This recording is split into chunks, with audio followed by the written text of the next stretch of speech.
KDA, we've been around since 1880, so we're one of the oldest trade associations in the country. My boss likes to say we're older than the Statue of Liberty and a couple states in the Union, so we take a lot of pride in the history we have working together. And primarily we're a three-legged stool. It's taxes, it's legislation, and it's tourism. Those are really the things we work on the most. So everything from making sure we can get shipping of bottles across the country to technical issues, safety issues, or making sure people know how to visit the distilleries. It's all encompassing. There's so many issues that we work on. I know since my time here, we've gone from a staff of 3 to a staff of 8 just because there's so many things that we're working on, whether it's events, legislation. There's just so much that we needed the help here. So as the industry has grown, I think you've seen the KDA grow and adapt and evolve as well. So we have boss man Eric. He runs the show. I'm one of the senior directors and I do more of the tourism side. And we work with Mandy, who helps with member services and events, as well as Mary Gratzer, who does the Kentucky Bourbon Affair event. We also have Brian, who's our lobbyist, and Colleen, who does a lot of our events, with Allie as our social responsibility director, and Brandy, who helps just kind of run everything from the office standpoint. So I kind of rattled off everybody pretty quick, but it shows we have different areas, whether it's social responsibility, lobbying, tourism, legislation, tax is a good way to look at it. All right, so I'm the senior director, I know I always mess this up, senior director of the Kentucky Bourbon Trail Experiences. So my job is the tourism side for both the Kentucky Bourbon Trail and the Kentucky Bourbon Trail Craft Tour. That encompasses our members, big and small, and across the entire Commonwealth. So that's everything from the marketing, educational tastings, I do the website, I do the social media, events, fam tours for media that come in, just looking ahead to what other states and other attractions and destinations, marketing organizations are doing, working with our sponsors. It's a little bit of everything. So, and that's why I enjoy the job, is every day is definitely something different. Well, I kind of came into it from a different path. I think sometimes that's pretty common. I think you would agree in the industry, but once I was working at the Danville Boyle County Convention and Visitors Bureau, bourbon was such a big reason why we were seeing visitors in our community, and just working in that realm for a while, when the KDA called and said, hey, do you want to work promoting bourbon? And I kind of said, well, when can I start? So it worked out pretty good, and I've been doing this over 8 years now, which, I mean, I feel, man, the time has flown and I'm still learning. As a personal passion of mine, bourbon has always been something that I've loved. I've loved going to the distilleries just as a consumer, but then just working and seeing the other side of it as the engine and the backbone for so many people's visits to our state, and just seeing how it's changed over time. When I first started here, it seemed more like, oh, it's a weekend getaway and you can spend 2 days and I pop into a distillery. Now I think it's totally evolved to a bucket list item that people spend 3, 4, 5, 6, 7 days, and it's something that they say, I'm going to do the Kentucky Bourbon Trail. And a lot of times people don't necessarily know what that means, and that's really where we step in the most, and our job is to help guide people.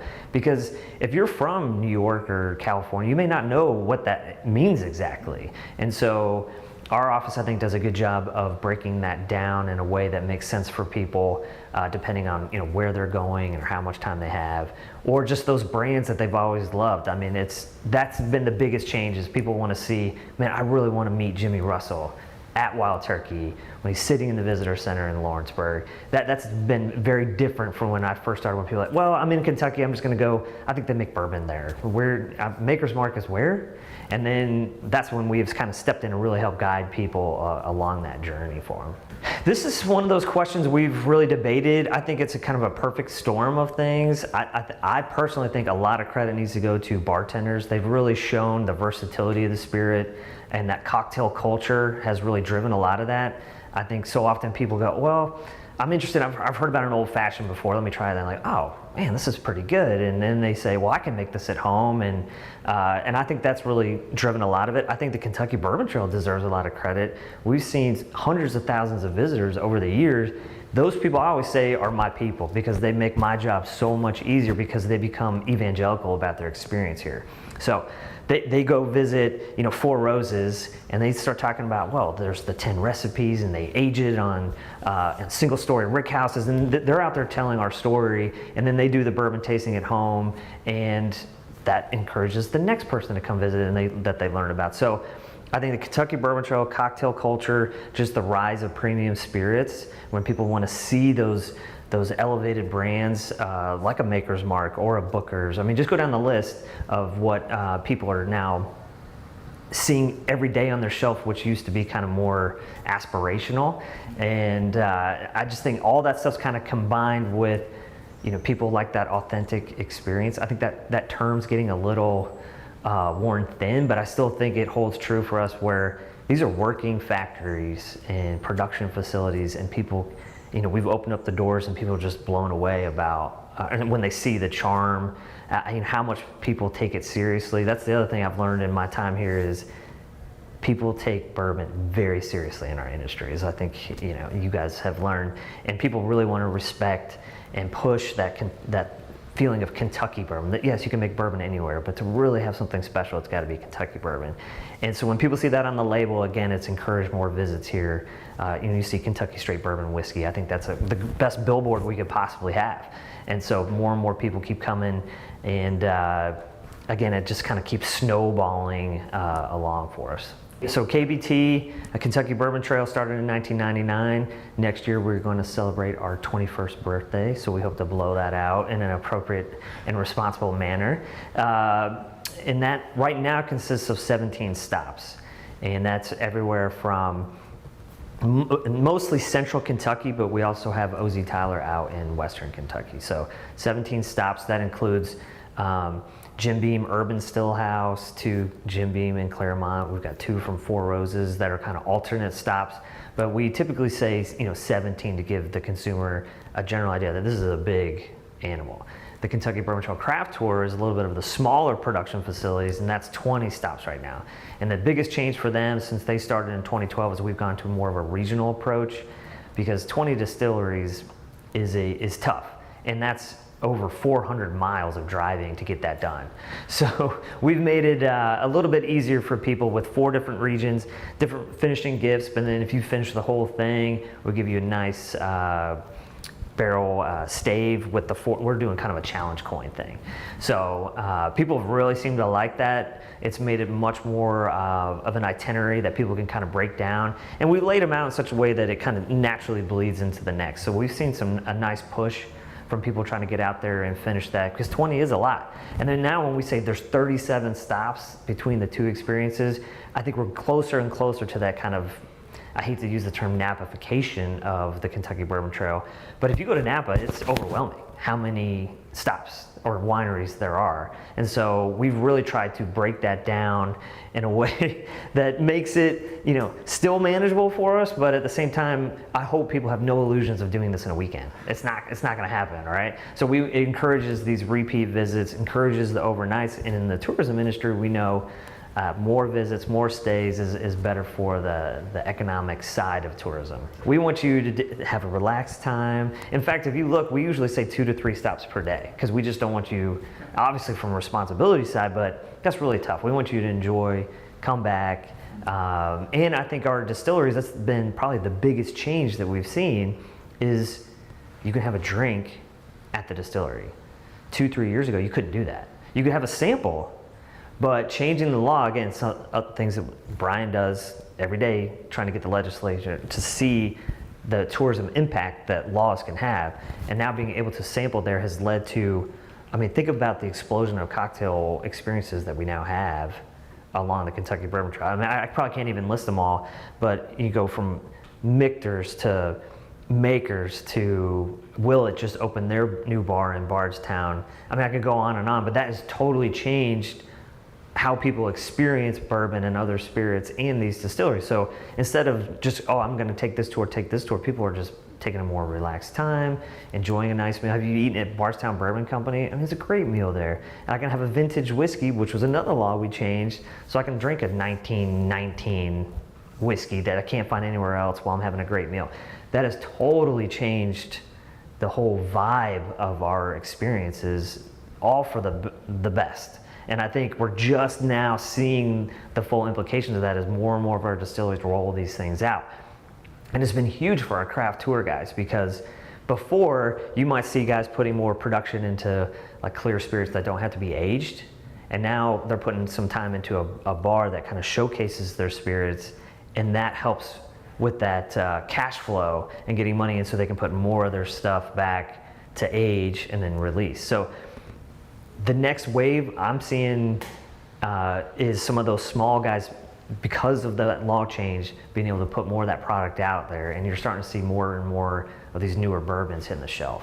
The days of a standard hour-long bourbon tour have totally changed.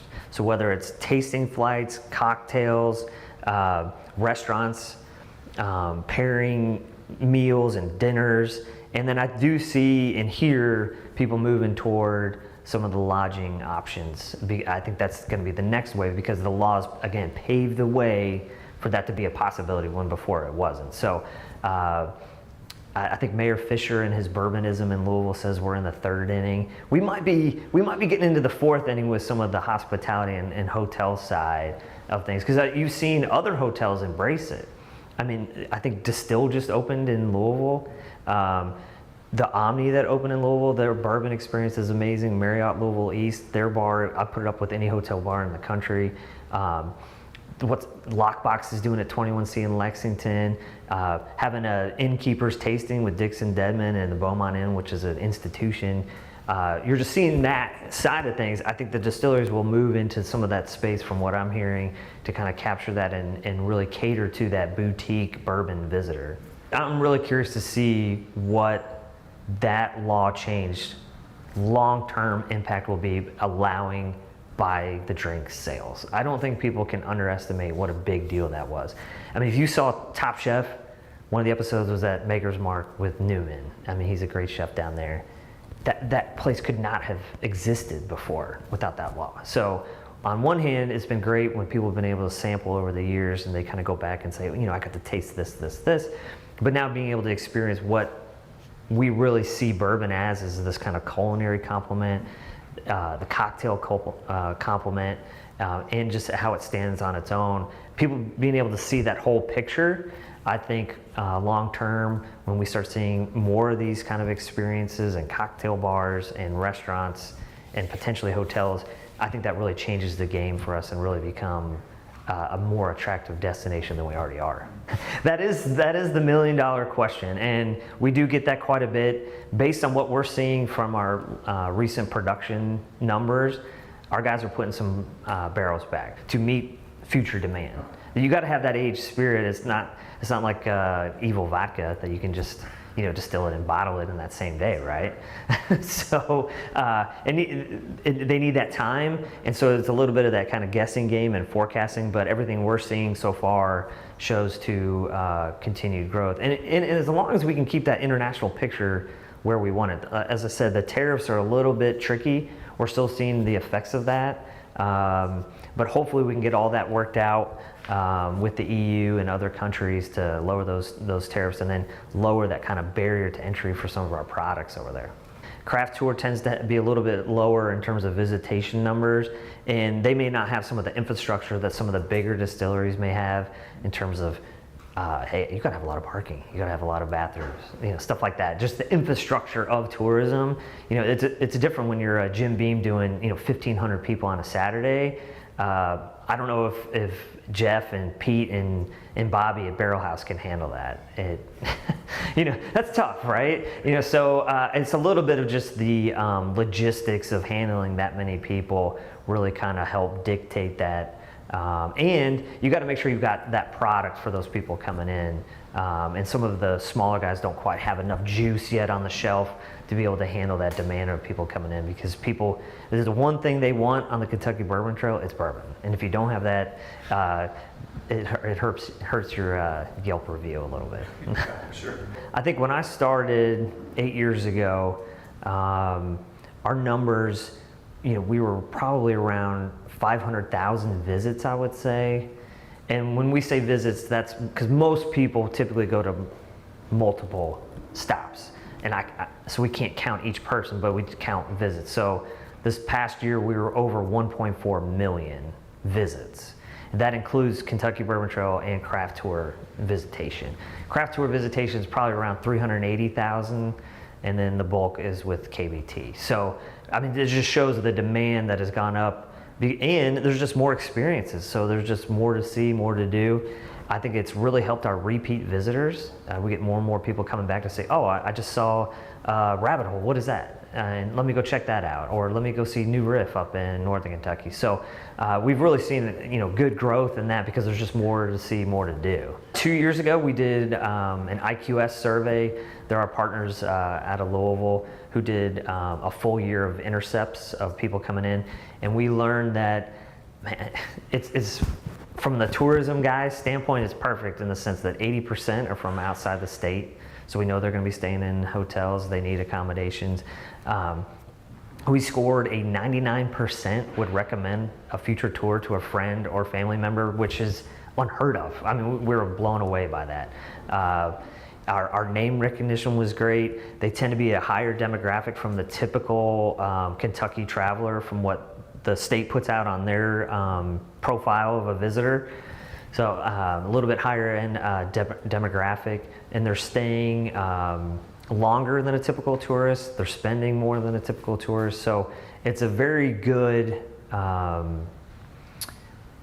brand of visitor that is coming in, and it just so happy to see that our name recognition was so high and people had such a great time while they were here and just would recommend it to other people. And as I said before, I think that's really helped with the growth is that word of mouth, because we don't advertise a ton ourselves, our brands do, but that word of mouth has really helped carry the growth that we've seen. Shipping's big. The number one thing people come in, because I said 80% are from outside the state, they fly in here, they go, how do I get this bottle back? And you go, where are you from? And they say, well, I'm from New York. Sorry. You're gonna have to check that in your bag. And I don't like to check, so you go through this whole thing with people. So we see getting more and more reciprocal states is a big push of ours. Right now there are 9 reciprocal spirit states. Wine has over 40. So if we can keep getting more and more states, that's more and more of our visitors that go home happy. So that's something that we work on coming up. A big project, not only on the infrastructure side that we're working on to make sure people are doing it correctly and legally, but just getting more and more states involved. I would say that's number 1 for us. Number 2 is FET reduction. I know Brian's working on that. That's a big deal for our distilleries. It really helps them grow and hire more people. So that it went into effect 2 years ago, and they're trying to get another extension coming up. That's not my department as much, but I just know from all our guys it is a huge deal, and that's across the country, big and small. It's a massive deal for us. So we'll see what Congress does. I came into it as a bourbon lover, and so to have the experiences that we've had on the job, kind of behind the scenes, are things that I'll never forget of working with these legendary people. Who you see names on their bottle and they're driving you around in their car. I mean, I tell the story all the time. When I first started, Wild Turkey's like, come on out for a tour. We'll give you, so you can kind of get a lay of the land. And I've been out there before, but I show up and it's Jimmy Russell. He's been a master distiller there decades. He's the oldest living master distiller in the entire spirits industry. And he's like, Adam, just get in my minivan. I'm going to take you around. So Jimmy Russell gave me a personal tour of Wild Turkey, my 10th day on the job. So everything from working the inauguration, representing Kentucky with the big taste of the bluegrass, to all the tastings that we've done, the vice presidential debates, to just interacting with the consumers. I love just teaching people about bourbon, the ins and outs, how to taste it. I mean, everything about the job is enjoyable. Everybody kind of knows everybody. I remember Al Young at Four Roses told me when we were doing interviews for UK's Nunn Center for the story side of things, oral history, and he said something to me that really struck you, and he said, this industry will make a fool of you if you think you know it too much. And so I think that's kind of true in the sense that even guys that have been master distiller for 10, 20 years, even Eddie Russell, who's been over 30 at Wild Turkey, still is like, man, I don't know anything compared to my dad. And I think that's really sat with me. You know, I've been here 8 years, and I feel like I'm just learning, because as I think students, I hope, learn is the variables. Just think about, not that this one bourbon tasted this way. How do our guys make it taste the same every time? When you think about the number of variables, whether it's the weather, the grain, where you're aging it, the yeast you use, I mean, just go down the list of all the stuff you're probably learning about. The biggest amazement to me is that Kentucky bourbon tastes consistent. For sure, I can think Chris Morris, who's the master distiller with Brown-Forman and Old Forester of Woodford. When we just started, and that's really when I kind of came along, when we started seeing some of these small guys, we changed our bylaws to make sure we could incorporate them. And I remember a couple of the craft guys said, well, what if we just started a secondary tour to help complement the Kentucky Bourbon Trail? And we'll call it something like maybe the Craft Tour. And they said, we'll work on this. And this was Paul at MB Roland. He said, we'll work on this for maybe 2 years. And our board said, you got 6 months, to me. And we came pretty close to getting that done, to creating this whole new thing. And that just shows that they are very welcoming. They want this fraternity to grow, and because we all kind of rise together. That is one of the things we say all the time, is that as a category, you know, all ships will rise. And I think people realize that the category of Kentucky bourbon is something very special, and they want to help all of our members get to where they want to go with that brand of Kentucky bourbon. So everyone's very welcoming. When you've been in the industry for a while, if you can help pass on anything. And these guys call each other all the time. Yeah, hey, I've got this issue. Can you help me with this? Or, you know, my rye is doing this. Or right now for us, it's warehouse. You know, working on warehouse safety and some technical stuff. Everybody's at the table. How do we figure this out? How do we make this better? So that's why I always say my job is pretty easy when you have this level of unity and collaboration. If we didn't have that, I don't think Kentucky bourbon would be where it is today, for sure. My best advice would be, think of the whole picture with bourbon and try not to be pigeonholed into one section of it. I mean, if you're on the production, chemistry, or science side, you really need to learn that other side, the marketing and the hospitality side, and vice versa. Because if you think about a lot of our production guys who are master distillers, I think about what they're being asked to do is they're doing public speaking, they're working on the media side, they're on the education side, and vice versa. The marketing people, it's hard to be able to explain to people what yeast does or what entry proof of how important that is to where you age things. You have to know that whole picture. That's what's fascinating about bourbon to me is, man, I was a history major at Center College, where I should have no business being in the bourbon world. But I've tried to learn. I knew more of the kind of liberal arts part of my brain. I've really tried to embrace and learn more of that science side. And I would encourage students to do that, particularly with the hospitality sector. So it goes beyond the classes that you're taking, but if you can go into Moonshine University and take their executive bourbon steward class, I think I wish I had known to do that, where I could get a full day education about how to taste and how to tell people and teach people how to taste and what I'm tasting. It gets really into the specifics of that stuff, of that kind of hospitality mixed with the science of what we do. So that's a long-winded way of saying, just think of the holistic approach to bourbon, because bourbon is a product.